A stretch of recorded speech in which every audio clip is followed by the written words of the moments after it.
आपके channel victorious academy में। और इस समय हम लोग स्टडी कर रहे हैं अबाउट नर्वस सिस्टम।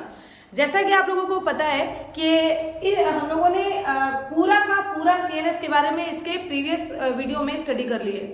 उसमें क्या क्या बातें पढ़ी थी हम लोगों ने, किसके बारे में याद कीजिए, brain and spinal cord. Brain में फिर उसको 3 पार्ट में डिवाइड किया था, fore brain, mid brain, hind brain. Fore brain के कितने पार्ट पढ़े थे बताइए बच्चों? थैलेमस, सेरिब्रम और ऑल्फैक्टरी लोब। हाइंड ब्रेन के कितने पार्ट पढ़े थे? सेरिबेलम, इसके बाद पॉन्स, इसके बाद मेड्यूला। उसके बारे में स्टडी करने के बाद हम लोगों ने स्पाइनल कॉर्ड की स्टडी की थी ना। तो जब इतनी सारी बातों की स्टडी कर ली है तो आप पीएनएस को भी पढ़ लेते हैं। It is the peripheral nervous system. Further it is divided in 2 categories. The number 1 voluntary nervous system and another one autonomic nervous system. Clear?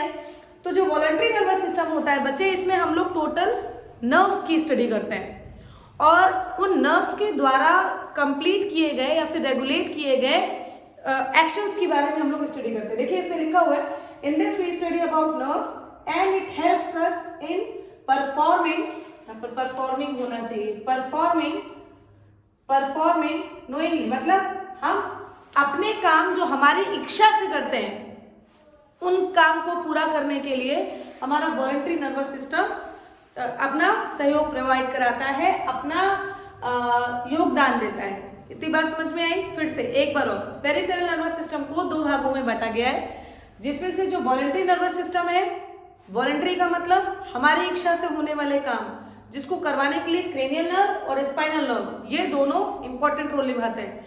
Cranial nerve आपके ब्रेन से निकलने वाली नर्व है, जो कि कितने पेयर होती हैं? आपका आंसर है 12 पेयर। स्पाइनल कॉर्ड से निकलने वाली नर्व्स को स्पाइनल नर्व कहते हैं, वो कितने पेयर होती हैं? तो आपका आंसर होगा 31 पेयर। इतनी बात समझ में आई सभी को?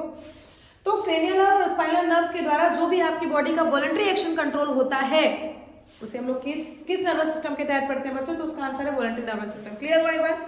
फिर आता है autonomic nervous system. Autonomic nervous system में जितने भी हमारी बॉडी के इनवॉलंटरी एक्शन है, जैसे खाने का पचना, जैसे हार्ट का धड़कना, जैसे यूरिनेशन करना, स्वेटिंग आना, ये सब हमारी बॉडी के इनवॉलंटरी एक्शन है और उसको कंट्रोल करने का कौन काम करता है बेटू जी? उसका आंसर है ऑटोनॉमिक नर्वस सिस्टम। इसीलिए इस सिस्टम को हम लोग कहते हैं it is a self governing system. इस ऑटोनॉमिक नर्वस सिस्टम में 2 सिस्टम होते हैं, एक सिंपैथेटिक, एक पैरासिम्पैथेटिक। एक अच्छे से इस बात को समझ लेते हैं, आज ही से समझ लेते हैं। सिंपैथेटिक नर्वस सिस्टम एक्टिव होता है जब हम लोग इमरजेंसी सिचुएशन में होते हैं, हम लोग बहुत एक्टिव कंडीशन में होते हैं।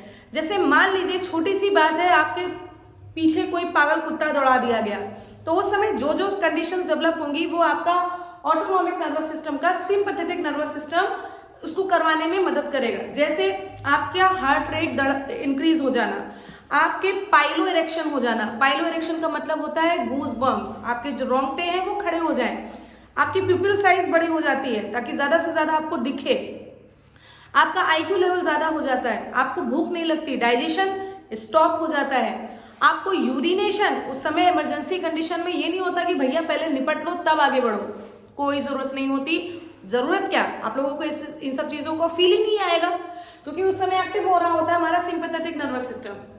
लेकिन P फॉर पैरासिम्पैथेटिक और P फॉर पड़े रहो, यानी कि रिलैक्स कंडीशन में जो भी चीजें डेवलप होती हैं वो पैरासिम्पैथेटिक नर्वस सिस्टम करवाता है।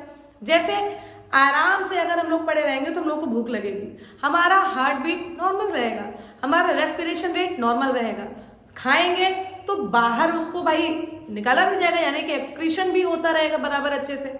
तो इस तरीके से सिंपैथेटिक और पैरासिम्पैथेटिक नर्वस सिस्टम एक्ट करके हमारी बॉडी के इनवॉलंटरी एक्शन को रेगुलेट करने का काम करता है। इनवॉलंटरी एक्शन फिर से बोल रहे हैं बच्चों, जो हमारी बॉडी के अंदर के सिस्टम्स होते हैं ना, उनको कंट्रोल करने वाला एक्शन इनवॉलंटरी एक्शन होता है। तो इसकी स्टडी करते हैं।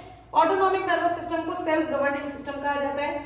It regulates the internal organ functioning involuntarily, मतलब कि वो अपने तरीके से अपने काम को पूरा करते हैं, इसमें हमारी इच्छा का कोई योगदान नहीं होता।